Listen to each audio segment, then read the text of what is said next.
Alexandre Dumas fils, un nom synonyme d'histoire dramatique et de talent littéraire, une figure qui a laissé une empreinte indélébile sur le monde de la littérature.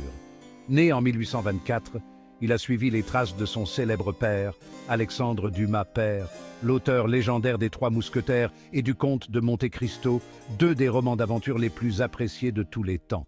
Le jeune Dumas, cependant, s'est frayé son propre chemin, se distinguant par une voix et une perspective uniques. Il a exploré les complexités de l'amour, de la morale et de l'injustice sociale dans ses œuvres en s'intéressant à la condition humaine et aux normes sociales de son époque. Son chef-d'œuvre le plus durable, La Dame aux camélias, un roman qui trouve encore un écho auprès des lecteurs d'aujourd'hui. Publié en 1848, ce roman poignant a propulsé Dumas fils vers la célébrité et a assuré sa place au panthéon des grands écrivains français, lui valant la reconnaissance de la critique et un héritage durable. La Dame aux camélias est plus qu'une histoire d'amour. C'est une exploration profonde des émotions humaines et des contraintes sociales. C'est une critique acerbe de l'hypocrisie et des codes sociaux rigides de la France du XIXe siècle qui met les lecteurs au défi de réfléchir à leurs propres valeurs et croyances. Dumas fils, à travers sa narration magistrale, nous invite à affronter les préjugés sociaux et à reconnaître l'universalité des émotions humaines, rendant son œuvre intemporelle et pertinente encore aujourd'hui. Le Paris du XIXe siècle, une ville de contraste à la beauté éclatante et à la pauvreté abjecte.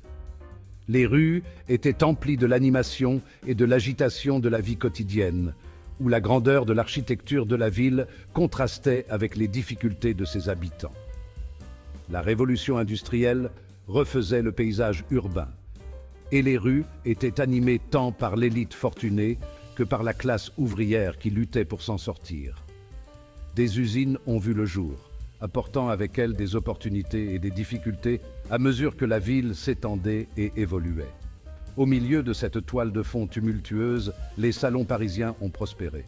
Ces rassemblements élégants étaient un refuge contre le chaos extérieur où les idées circulaient aussi librement que le vin.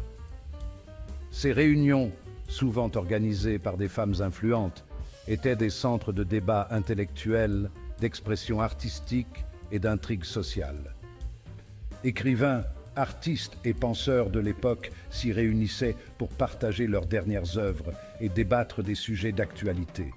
Mais, sous le vernis de sophistication et de raffinement, une réalité plus sombre se cachait. Les bas-fonds de la ville étaient un lieu d'ombre et de secret où les moins fortunés luttaient pour survivre. La prostitution était monnaie courante, conséquence de la pauvreté et du manque d'opportunités pour les femmes. Beaucoup étaient contraintes à cette vie, avec peu d'espoir d'y échapper. Les courtisanes, souvent appelées les grandes horizontales, occupaient une place particulière dans la société parisienne. C'étaient des femmes de beauté et de charme, évoluant dans un monde qui les célébrait et les condamnait à la fois. Elles étaient admirées pour leur beauté et leur élégance, mais méprisées pour leur profession. Ces femmes fréquentaient les plus hautes sphères, mais leur vie était empreinte de complexité et de contradictions. Elles étaient traitées comme des objets de désir, mais on leur refusait le respect et la capacité de décision accordée aux femmes respectables. Leur existence témoignait des contrastes de la ville, incarnant à la fois son attrait et ses inégalités. Faisons la connaissance de Marguerite Gautier, la Dame aux camélias. Elle est l'énigmatique protagoniste du roman de Dumas fils, une courtisane d'une beauté et d'une intelligence extraordinaire. La vie de Marguerite est faite de contradictions. Elle est entourée de luxe et d'adoration, mais aspire à un amour véritable et à l'acceptation. Elle est prisonnière d'un monde où sa valeur se mesure aux caprices de ses riches protecteurs. La fleur emblématique de Marguerite, le camélia, devient un symbole de son caractère complexe. Les camélias blancs représentent sa personnalité extérieure, élégante, inaccessible et froide. Les camélias rouges, en revanche, laissent entrevoir la femme passionnée et aimante qui se cache sous la surface. La vie de Marguerite est une danse fragile entre ces deux mondes, une lutte constante pour concilier son vrai moi avec les attentes de la société. Dans le monde soigneusement construit de Marguerite fait son entrée Armand Duval, un jeune homme issu d'une famille respectable, bien que peu fortuné. Leur première rencontre est électrique, une rencontre fortuite au théâtre qui déclenche une étincelle entre eux. Armand est immédiatement captivé par la beauté de Marguerite, mais surtout, il voit au-delà de la façade de la courtisane. Il est attiré par son intelligence, son esprit et sa vulnérabilité. Marguerite, quant à elle, est surprise par la profondeur des sentiments d'Armand. Elle est habituée aux affections passagères de ses riches admirateurs et non à l'amour sincère qu'Armand lui offre. Leur lien, bien que non conventionnel et semé d'embûches sociales, se transforme en une histoire d'amour passionné. Acte 5. Amour interdit, obstacles et sacrifices. Leur amour, cependant, n'est sans difficulté. La famille, en particulier son père, Monsieur Duval, est horrifié par l'amour de son fils pour une courtisane.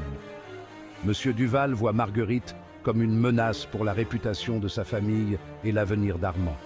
Il supplie son fils de mettre fin à la relation, arguant qu'elle ne peut que se terminer par le chagrin et la ruine sociale. Marguerite est également consciente des barrières sociales qui les séparent. Elle a connu de première main le mépris et le jugement réservés aux femmes de sa profession. Pour protéger Armand de la stigmatisation sociale liée à l'amour d'une courtisane, elle prend une décision déchirante. Elle sacrifiera son propre bonheur pour le bien de la réputation et de l'avenir d'Armand.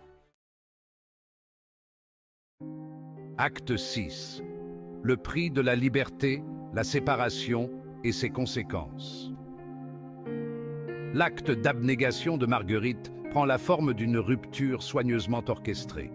Elle feint de se lasser d'Armand et retourne à son ancienne vie de luxe et de relations superficielles. Armand, le cœur brisé et persuadé que Marguerite ne l'a jamais vraiment aimé, est dévasté. Il la blâme, l'accusant d'être froide, insensible et incapable d'aimer. Leur séparation a de profondes conséquences pour tous les deux.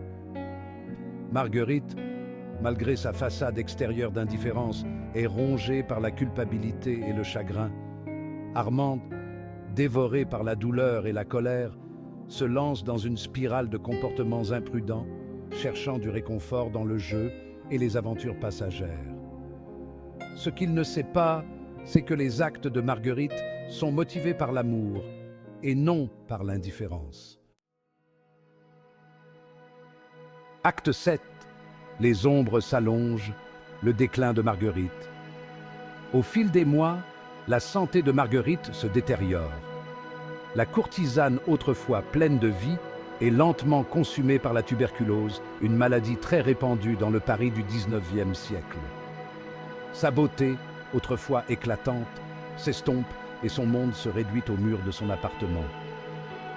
Elle est tourmentée par son amour pour Armand et les sacrifices qu'elle a faits en son nom. La solitude devient sa compagne constante. Ses anciens admirateurs, avec leurs affections passagères et leurs promesses creuses, sont passés à de nouvelles conquêtes. Seule sa fidèle servante, Nanine, reste à son chevet, lui apportant du réconfort et un semblant de lien humain dans ses derniers jours. Acte 8. Retour et révélation, un amour ravivé.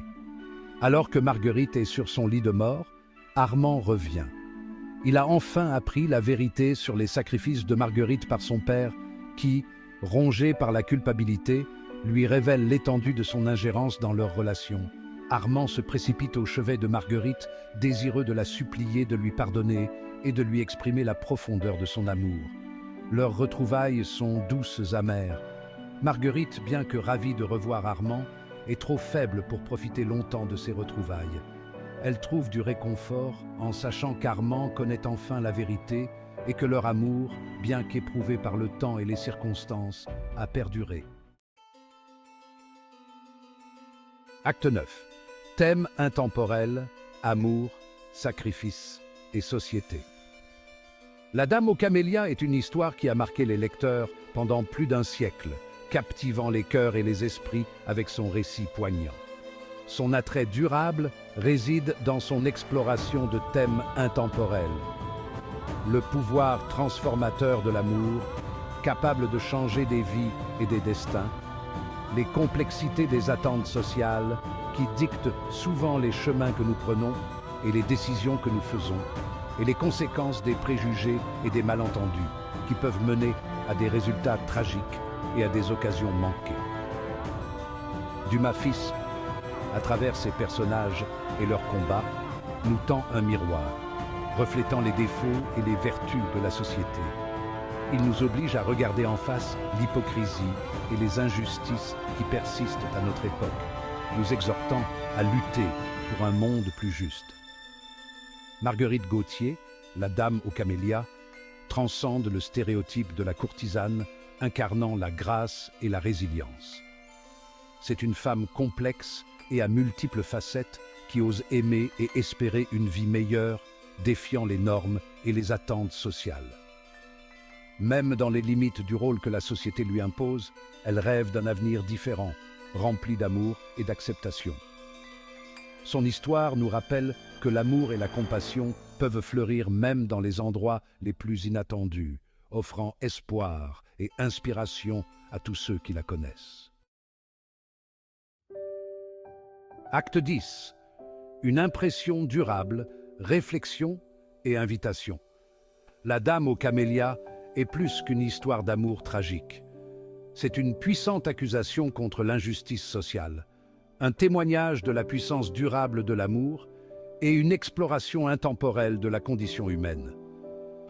En refermant les pages de ce roman extraordinaire, il nous reste un profond sentiment d'empathie pour ces personnages et une conscience ravivée des complexités de l'amour, de la perte et des attentes sociales. Que pensez-vous des choix de Marguerite? Quel sentiment ce roman sur l'amour et le sacrifice vous a-t-il inspiré? Partagez vos réflexions et vos réactions dans les commentaires. Poursuivons la conversation sur ce chef-d'œuvre intemporel et sa pertinence dans le monde d'aujourd'hui.